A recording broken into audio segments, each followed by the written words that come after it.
Under the looming peaks, a terrified girl is bartered like cattle. "She's cursed. Take her, just leave the supplies," her parents scream. The mountain man emerges, an icy detail in her eyes sealing her fate to his. He snatches her, a silent avalanche against their greed. He sees her true self, and nothing will ever be the same. She bore a pale crescent above her left eye, a birthmark the villagers had long ago christened the Moon Tear. To them, it was a brand, a cosmic stain that signified her affliction. To Liliana, it was simply a part of her, a cool touch on her skin in the oppressive heat of the day. But her mark was not her only peculiarity. A silent understanding passed between her and the creatures of the wild. A startled deer would pause in her presence. A wary fox might linger, its keen eyes holding a flicker of recognition for the small, silent girl. She moved through the world with an innate grace, a natural whisper that seemed to echo the very rhythm of the earth itself. Yet in Redstone, such gentle uniqueness was twisted into something sinister. For years, the rains had failed to arrive, the ground yielding meager harvests, if any at all. Whispers dry and brittle as dead leaves followed Liliana everywhere. She was the harbinger, they hissed, the cause of their suffering. The Moon Tear was a conduit for ill fortune, her silent communion with animals a dark pact with unknown forces. Her parents, their spirits withered by endless toil and the gnawing fear of starvation, had come to see their daughter not as a blessing, but as the very embodiment of their cursed existence. In her quiet, observant eyes, they no longer saw innocence, but a reflection of their own profound and shattering failures. The love they once harbored had been replaced by a chilling dread, a stark and brutal acceptance of the village's decree. As the sun dipped lower each day, casting long, skeletal shadows across the parched land, the air grew heavy with the promise of a winter unlike any before. The wind, when it finally stirred, carried not relief, but a biting cold that portended deeper misery. Despair, a relentless predator, cornered Liliana's parents, stripping away their humanity and leaving behind only a primal need for survival. They had nothing left to offer the looming cold, no reserves, no hope. Their decision, when it came, was swift and chilling in its finality. They led Liliana, her small hand lost in her father's rough grasp, towards the edge of the village, where the rough-hewn stalls of the fur market stood stark against the dying light. It was a place of crude commerce, where hardened men bartered for skins and dreams alike, and where human desperation often became just another commodity. There, amidst the pungent smells of raw hides and the gruff voices of traders, a small band of bounty hunters, rugged and indifferent, had paused on their journey through. They were a transient, faceless force, passing through Redstone as casually as the wind. With eyes that had surrendered all warmth, Liliana's parents offered her to these men. The curse, and they declared, their voices devoid of emotion, is now yours. In exchange for a meager supply of provisions, just enough food and blankets to see them through the coming snow, they sealed their daughter's fate. They believed they were simply transferring a burden, a blight upon their lives, to another. They washed their hands of her, certain they had outsmarted a vengeful destiny. But in that chilling transaction, witnessed by the indifferent mountains and a sky the color of ash, Liliana's world shattered. Her future, a landscape of towering peaks and unknown paths, now waited beyond the reach of Redstone's fear, demanding a journey she never imagined, a path into a life utterly and irrevocably remade. The biting wind of the approaching winter seemed to snatch the very breath from Liliana's small lungs as her parents led her through the dusty market. The air hung thick with the stench of animal pelts, stale sweat, and desperation, a suffocating cloak wrapped around her small frame. She heard the rough voices, the clinking of coins, the hollow thud of sacks of grain hitting the dirt. Yet the sound that echoed loudest in her heart was the chilling silence of her parents' consent, the absence of a single word of comfort or farewell. She was an object, a burden to be shed, and the full, crushing weight of that truth settled upon her like a granite boulder. Her small hand, released from her father's grip, felt suddenly impossibly empty, a chasm yawning where warmth once lingered.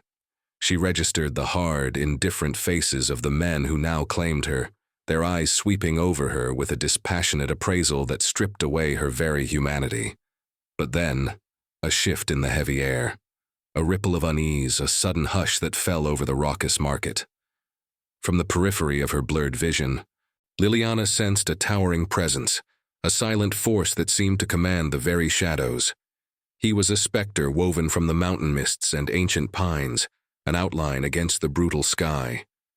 Jedediah, the Homem da Montanha, had descended from his solitary peaks, drawn not by the clamor of commerce but by a deeper resonance of injustice. He had watched from the craggy heights, a silent sentinel, observing the despicable transaction unfolding below. His eyes, keen as an eagle's, pierced through the veil of village superstition and saw not a cursed child, but a trembling innocent spirit being bartered away like so much common livestock. He recognized the cold calculation in the bounty hunter's eyes, a hunger that went beyond mere profit, a dark current flowing beneath the surface of the trade. These men were not just traders. They were harbingers of a deeper, more predatory world that sought to claim the vulnerable. Jedediah moved with the deliberate, unhurried grace of a great bear, his presence an undeniable assertion of power that required no shouted threats.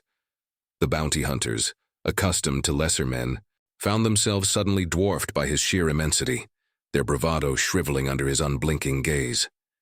He uttered no words, but his very stillness was a challenge, a promise of retribution etched in every taut line of his frame.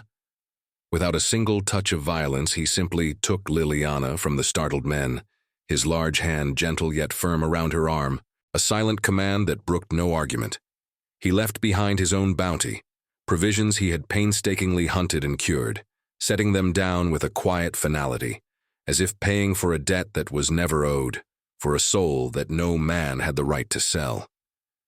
For a moment, Liliana could only feel the shock, the cold dread of one master replaced by another. Yet, as Jedediah's strong, warm hand encompassed hers, a strange sensation stirred within her. Not relief, not hope, but a sudden, profound calm. The fear that had tightened its grip around her heart began, ever so slowly, to loosen its hold.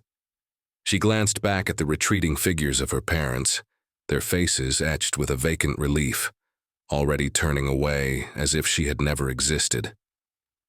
The market, the village, her entire past life, shrunk into a rapidly fading memory, a scene dissolving in the gathering twilight.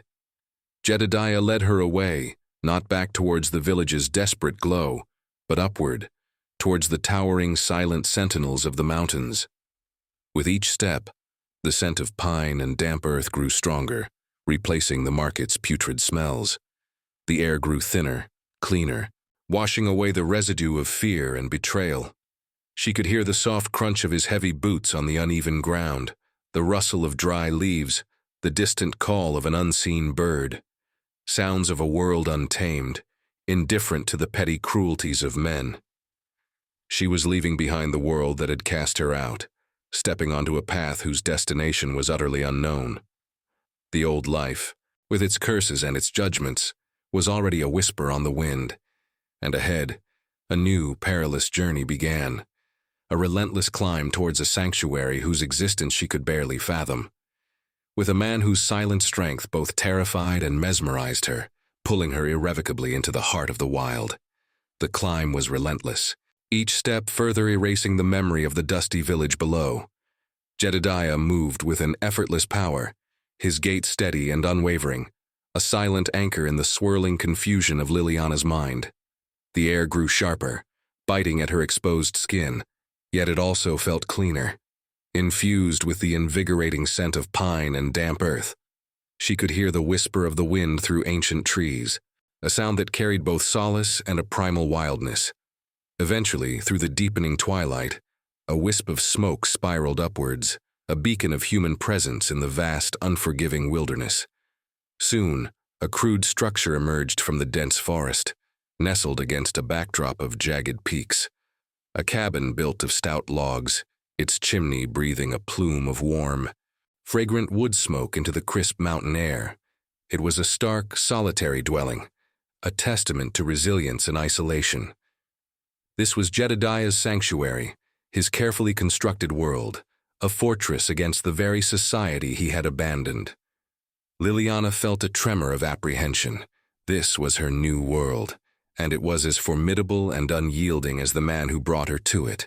Jedediah pushed open the heavy wooden door, and a rush of warmth enveloped her, mingling with the rich aroma of simmering herbs and burning cedar. Inside, the cabin was Spartan but meticulously ordered. Tools hung neatly from pegs, dried herbs dangled from the rafters, and a thick bear-hide rug lay before a massive stone hearth where a fire crackled, casting dancing shadows on the walls.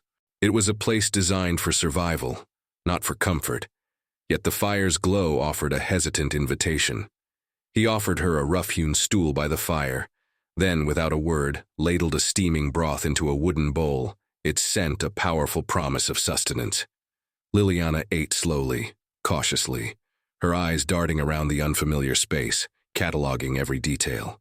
The silence between them was profound, broken only by the crackle of the fire and the distant hoot of an owl. She was a trespasser in his solitude, a disruption to his carefully cultivated peace, and she felt the weight of that intrusion. Jedediah watched her with an intensity that made her skin prickle, his gaze unwavering, assessing. She felt like a stray creature brought in from the cold, tolerated but not yet accepted.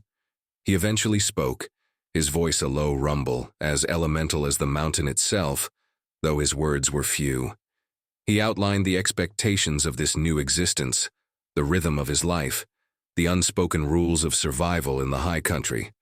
There would be tasks, contributions, a constant diligence against the harshness of their surroundings. She was not a guest, but a dependent, and her presence in his secluded life required a purpose.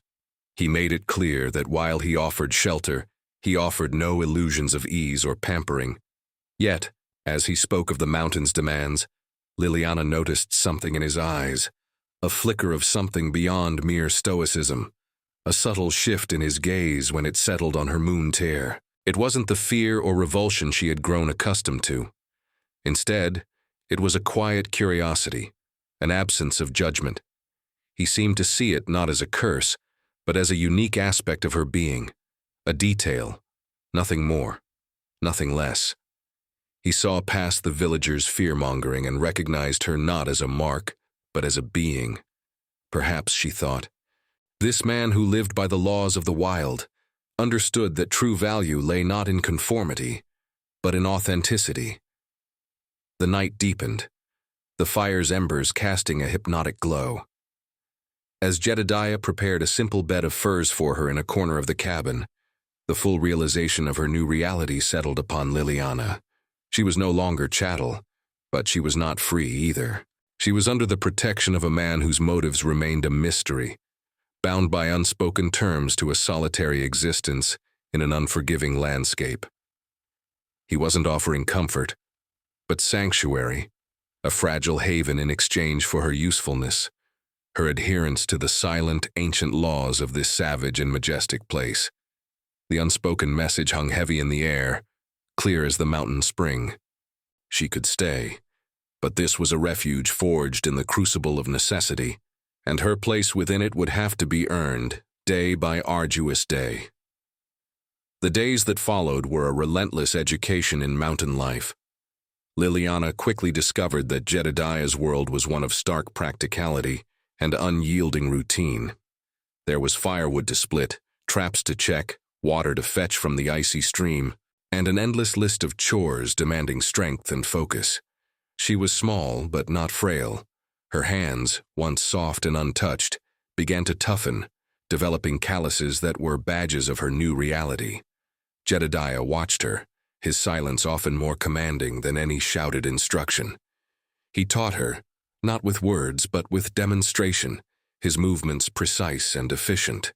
She learned to identify edible plants from poisonous ones, to recognize the tracks of deer and rabbit in the snow, to tie knots that would hold against the fiercest winds. Initially, her attempts were clumsy. The axe felt impossibly heavy in her grip, the fire refused to catch, and her small fingers fumbled with the intricacies of gutting a freshly caught rabbit. She saw Jedediah's stoic patience, a silent observation that pushed her to try harder, to refuse to yield to frustration. Slowly, imperceptibly at first, a rhythm began to emerge in her movements. The axe began to fall with a more practiced thud, the flame kindled with less effort, and the smell of pine smoke from the hearth became a comforting presence rather than a daunting challenge. She learned to mend torn clothes with sturdy stitches, to prepare wild game with unexpected care, transforming a simple meal into something both nourishing and palatable. Jedediah, ever the man of few words, offered no praise, but his slight nod or the brief lingering warmth in his gaze spoke volumes. He saw her efforts, her unwavering determination to adapt, to contribute.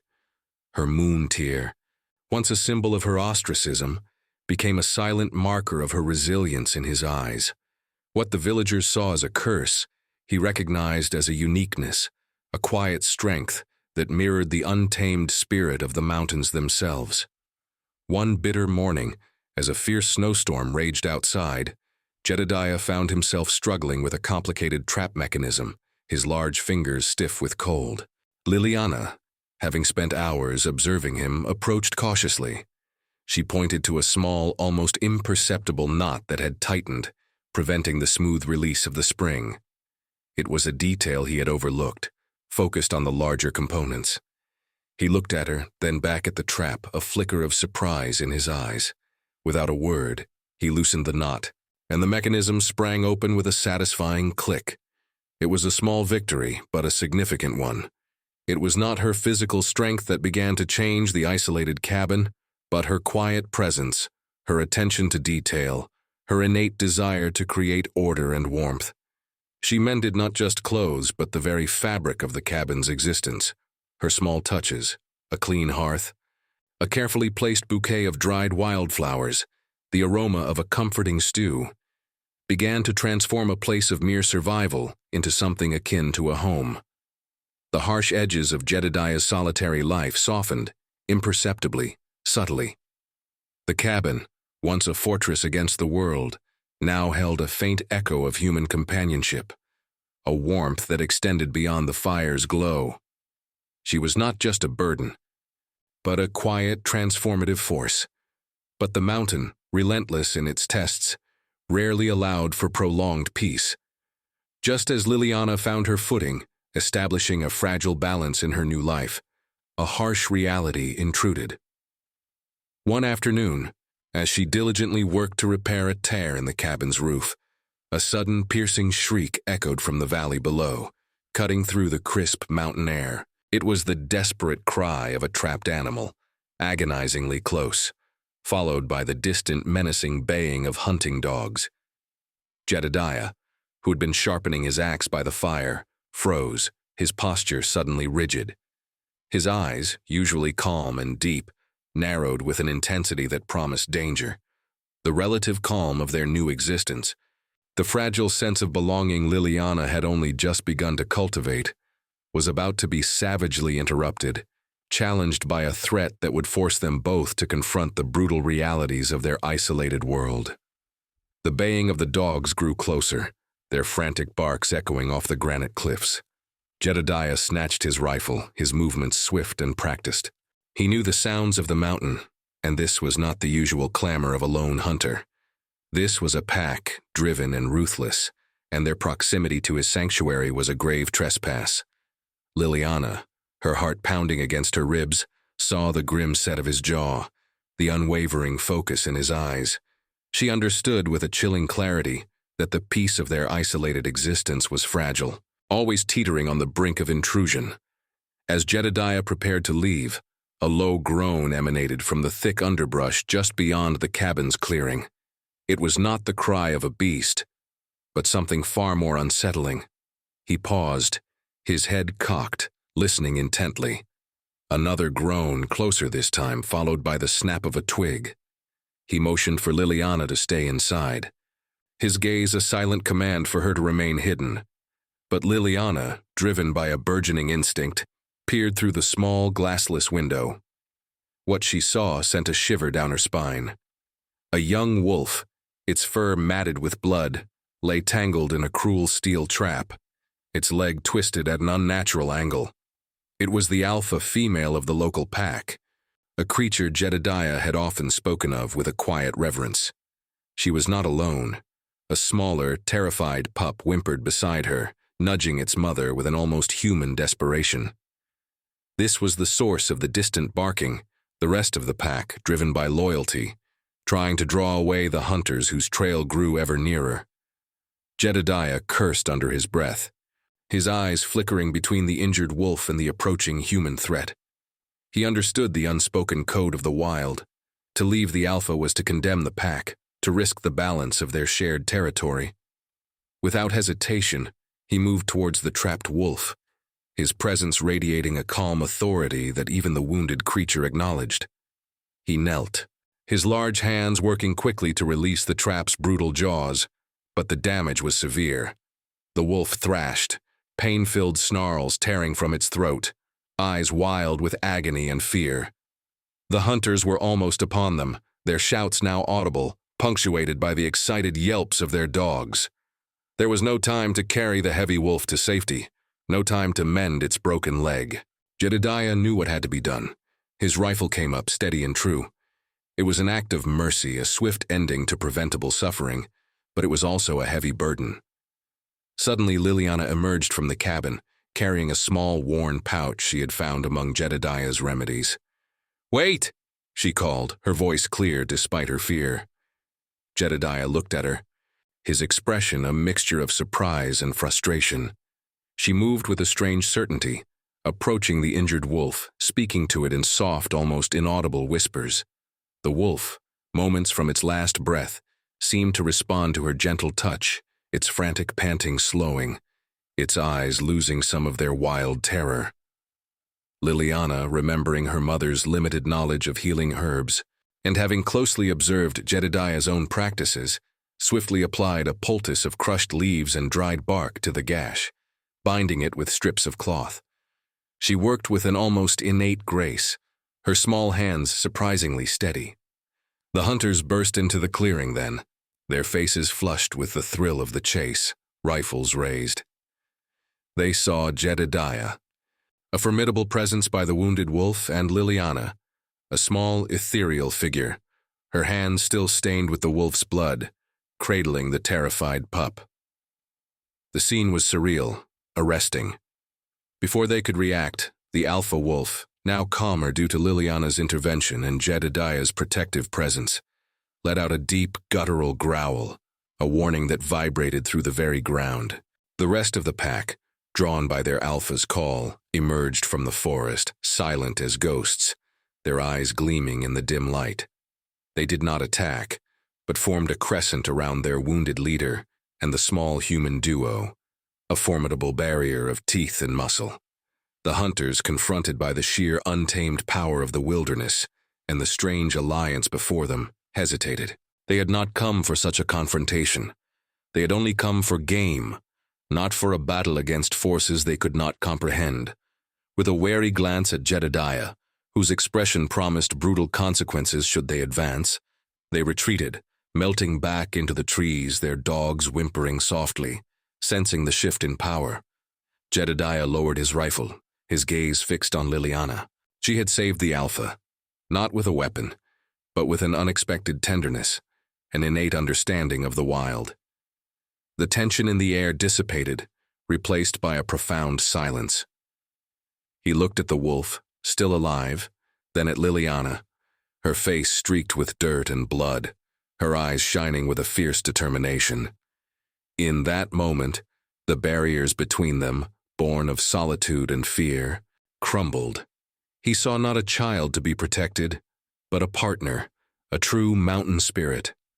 Later, by the fire, with the alpha wolf recovering slowly in a makeshift den and the pup curled beside Liliana, the quiet companionship between them deepened. Jedediah, his voice rougher than usual, confessed the truth of his solitude, the profound loss of his own family to a brutal winter, a grief that had driven him to seek refuge in the unforgiving peaks, convinced he was better off alone. He spoke of the bitter cold that had stolen his loved ones, leaving him with nothing but a cavernous ache in his soul. Liliana, in turn, shared her own tale of abandonment, the chilling casualness with which her parents had cast her aside, convinced she carried a curse. Her voice, though quiet, held no self-pity, only the clear, stark truth of her past. They were two outcasts, both wounded by the world, both seeking solace in the wild. The truth in this secluded cabin was not an external force, but the raw, vulnerable unveiling of their shared traumas. Their pasts, once walls separating them, now became bridges, forging a bond deeper than words, solidifying their unlikely partnership. Two pariahs finding common ground, building a home not of wood and stone, but of shared understanding and mutual protection. The encounter with the hunters and the injured wolf marked a profound shift in the dynamics of the secluded cabin. The silent, cautious coexistence between Jedediah and Liliana blossomed into something deeper, woven from shared vulnerability and a newfound unspoken trust. The stark walls of the cabin, once a mere shelter, began to resonate with the warmth of a nascent home. Mornings found them working together with a comfortable ease, gathering firewood, tending to the mending wolf, or preparing meals. The air between them, once thick with unspoken expectations, now carried the soft hum of companionship. Jedediah, once a creature of habit, found himself subtly altering his routines. He began to share stories of the mountain, tales of its creatures and its moods, his deep voice painting vivid pictures of a world Liliana was now learning to call her own. He taught her the constellations, their ancient patterns a comforting blanket in the vast, dark sky. He watched, a quiet satisfaction growing within him, as Liliana's eyes, once shadowed with apprehension, now sparkled with curiosity and a burgeoning joy. She, in turn, began to fill the cabin with small, unexpected delights. She learned to fashion delicate carvings from fallen branches, to weave intricate patterns into baskets from dried reeds, and to coax reluctant wildflowers to grow in a small patch near the cabin door. Her presence brought color and a soft melody to Jedediah's stark, solitary existence. One evening, as a gentle snowfall began to dust the peaks, they sat by the crackling fire. The pup, now almost fully recovered, nestled between them. Liliana, her gaze lost in the hypnotic dance of the flames, began to speak of her earliest memories in Red Stone, of the strange sense of belonging she felt with the forest animals, even as her own kind shunned her. She spoke of the moon tear, not with shame, but with a quiet acceptance, understanding now that it was not a curse, but simply a part of her unique tapestry.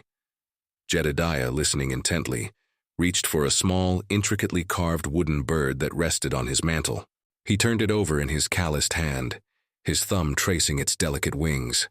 "This," he murmured, his voice softer than usual, "was made by my mother. She had hands like yours, gentle yet strong, and a spirit that found beauty in the smallest things." He then revealed a truth that resonated with an almost mystical echo. He spoke of ancient legends, passed down through generations of mountain folk, of certain individuals born with a distinct mark, often near the eye, signifying a deep connection to the wild, a rare gift for understanding nature's unspoken language. His own grandmother, he revealed, had borne a similar mark. The moon tear, he explained, was not a blight but a sign of a rare lineage, a heritage tied to the very heart of the wilderness. He had recognized it instantly in Liliana, a silent confirmation of a connection that transcended mere circumstance. Their meeting, in that desolate market, was not an accident, but the weaving of two destinies already entwined by ancestral threads.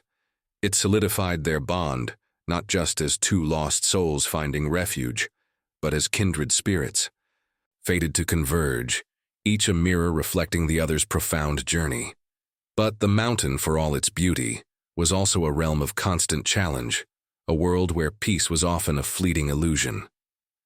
As the snow continued to fall, blanketing the landscape in a deceptive tranquility, an unsettling change began to stir in the air.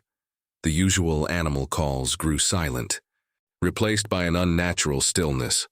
The local deer, usually grazing openly, grew skittish, their eyes wide with an unseen fear, retreating to higher, more inaccessible ridges. The subtle shifts in the wind, the patterns of the migrating birds, all whispered of an impending change, a disturbance to the fragile harmony they had cultivated. Jedediah, ever attuned to the mountain's subtle language, felt a prickle of unease. He watched the horizon with a practiced eye, his senses alert, knowing that even the deepest peace could be shattered by the sudden, brutal intrusion of the outside world. The quiet beauty of their shared existence was now held in suspension, waiting for the inevitable return of a danger that would threaten to unravel everything they had so painstakingly built. The unsettling quiet continued for days, a heavy blanket over the mountain's usual symphony of life. Jedediah's unease grew, a low thrumming beneath the surface of his calm demeanor. He spent more time scanning the distant tree lines, his rifle always within reach. Liliana, too, felt the shift. The animals, her silent companions, were nowhere to be seen. The pup, usually playful, now stayed close, its ears twitching at every unseen sound. A cold dread, a premonition of returning shadows, began to creep into their peaceful sanctuary. Then, one crisp afternoon, the tranquility shattered. A distant plume of smoke rose from the valley, not the friendly wisp of a settler's hearth, but a dark, angry column that spoke of deliberate destruction. Jedediah's eyes narrowed, his jaw tightening. It was the smoke of a purposeful fire, a signal of intrusion. Soon after, the first sounds reached them, the faint, yet unmistakable baying of dogs, followed by the distant shouts of men. It was a familiar sound, chillingly so, and it was heading directly towards them. The bounty hunters, or perhaps a new, equally ruthless iteration of them, had returned, drawn by whispers of a cursed girl and the hermit who had taken her. They were no longer merely passing through, they were hunting. Jedediah moved with a grim determination, preparing their defenses. He knew these men, or their kind, did not seek to understand or negotiate. They saw possession, opportunity, and weakness. For them, Liliana was still a commodity, a piece of unfinished business. He had chosen this solitude to protect himself from the corruptions of man, but now, that solitude had become a beacon, drawing the very evil he sought to escape directly to their door. He was no longer just a solitary mountain man. He was a guardian, fierce and unwavering. As the sounds grew closer, Liliana noticed something peculiar. Amidst the rough shouts of the approaching men, she heard a voice, shrill and insistent, familiar in its unpleasant tone. It was a voice she had prayed she would never hear again, a voice from her past, thick with the unshakable accent of red stone. Her parents. They were not merely seeking to retrieve her. They were leading the hunters, guiding them to Jedediah's hidden refuge. Their faces, etched with a newfound, distorted greed, now gleamed with the promise of recapturing what they believed was theirs. Not out of love, but out of a desperate, twisted hope that her return might somehow reverse their own worsening fortunes.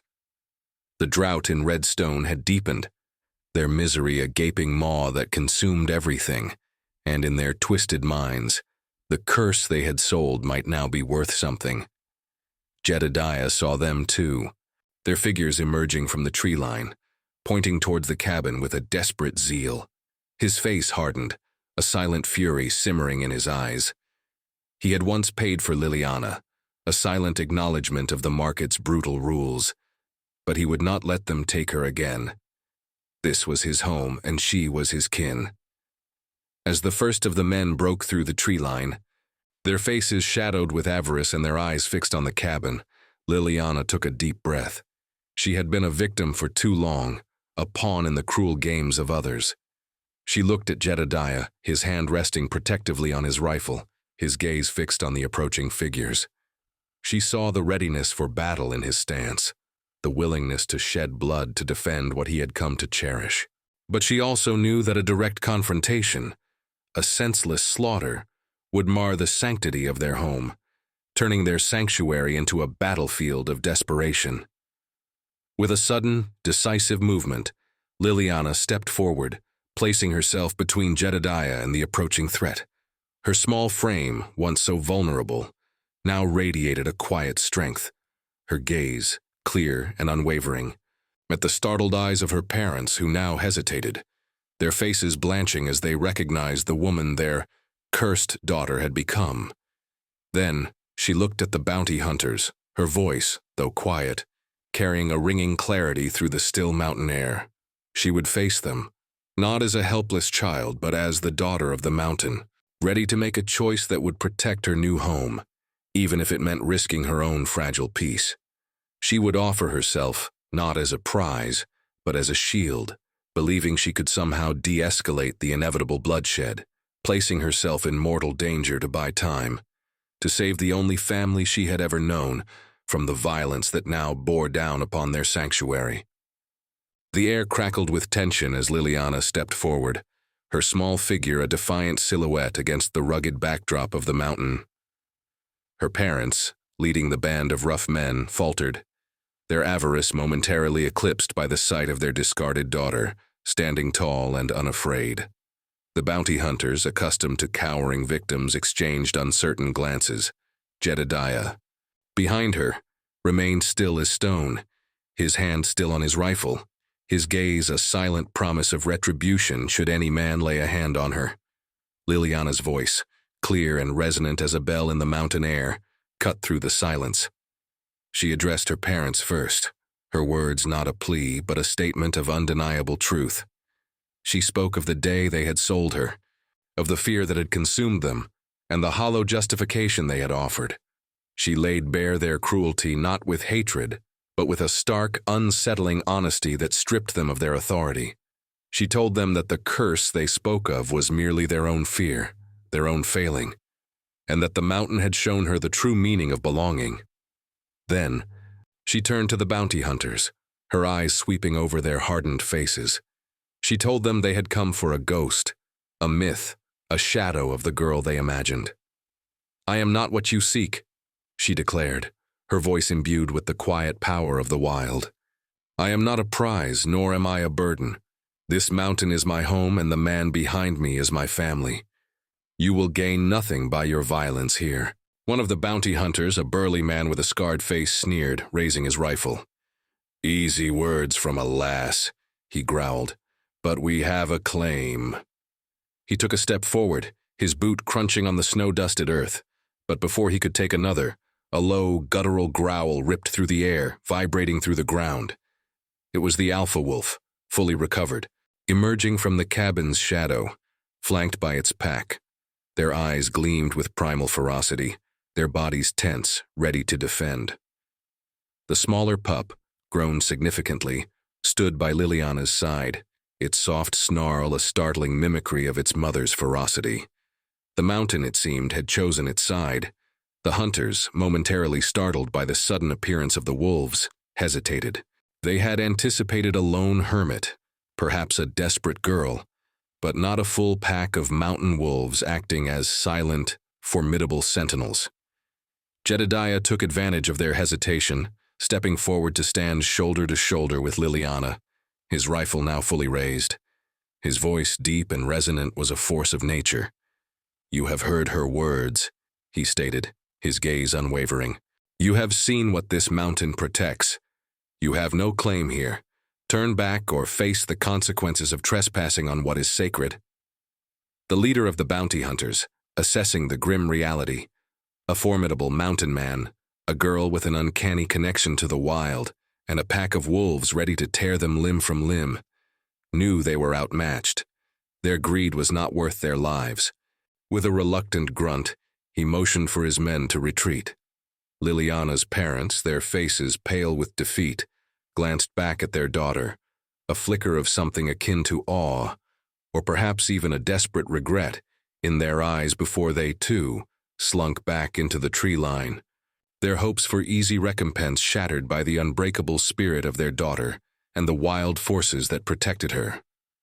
The mountain had proven its loyalty, and Liliana, with Jedediah by her side, had faced down her past, not with violence, but with truth and the silent, powerful allegiance of the wild. The threat had receded, defeated not by brute force alone, but by a deeper wisdom, a recognition of what was truly sacred. Yet, as the last of the hunters disappeared into the fading light, Jedediah's eyes scanned the distant ridges, his gaze lingering on a faint, almost invisible wisp of smoke rising from a far-off peak. The immediate danger had passed, but the mountain always held new secrets, new challenges. The world beyond their sanctuary remained a vast and unpredictable place, and the fragile peace they had forged would always require vigilance, a constant watch against the returning shadows. The seasons turned, painting the mountain in hues of green, gold, and crystalline white. A year had passed since the day Liliana stood against her past, her voice a beacon of truth in the face of avarice.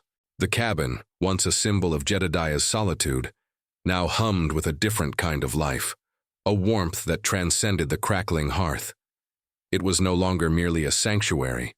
It was a home, vibrant and rich with the silent promises of a shared future. Liliana, her movements graceful and confident, moved through the cabin with the ease of one deeply rooted. Her hands, once small and hesitant, now deftly prepared meals, spun wool, and tended to the small garden Jedediah had helped her cultivate near the stream. The moon tear, once a mark of shame, now seemed to gleam softly, a testament to her unique spirit, a silent blessing. Jedediah watched her, his heart full, the years of isolated grief slowly thawing beneath the steady warmth of her presence. His solitude, once a chosen defense, had become an empty space waiting to be filled. One crisp autumn morning, as the sun painted the peaks in strokes of amber and rose, Jedediah found Liliana sitting by the window, her gaze fixed on the endless expanse of the mountains. A gentle smile played on her lips and her hand rested lightly on her swollen belly. She was heavy with child, a new life blossoming within her, a testament to the profound healing they had found in each other. The quiet stillness of the cabin was a profound counterpoint to the vibrant life growing within them. The laughter of a child would soon echo through these ancient woods, a legacy born from resilience and unconditional love. They had journeyed far from the shadows of their pasts. Jedediah, the man who believed he was destined for eternal solitude, had found companionship, love, and a family where he least expected it. Liliana, the girl sold for a curse, had found a protector, a partner, and the unwavering conviction that her uniqueness was not a burden, but a profound gift. In the quiet solitude of their mountain home, they had forged a new path, creating a legacy that would echo for generations. And in the valley below, red stone withered, its earth growing drier, its people hollower. The parents of Liliana, consumed by their guilt and the relentless misery they had sought to escape, became forgotten shadows, their choices leaving them with nothing but the dust of their own despair. They had sold what they deemed a curse, believing they had ridded themselves of misfortune. But in their desperate attempt to save themselves, they had, in truth, delivered to the Homem da Montana the greatest blessing of his life, a goddess forged in the crucible of their abandonment. The world whispers of those who find their strength in solitude, of those who forge families not by blood, but by bond. The true home, it is said, is not found in the fleeting judgments of men, but in the steadfast hearts that choose to build it. For Jedediah and Liliana, high above the petty cruelties of the lowlands, their love was a testament to courage found in small actions, to the enduring truth that family is what one fights for, and that home is not a place but a feeling of fierce belonging, safety, and unwavering hope. Did you enjoy this journey? Tell us from what corner of the world you're watching this story from. Leave your comment, and to make sure you don't miss the next adventure, subscribe to the channel.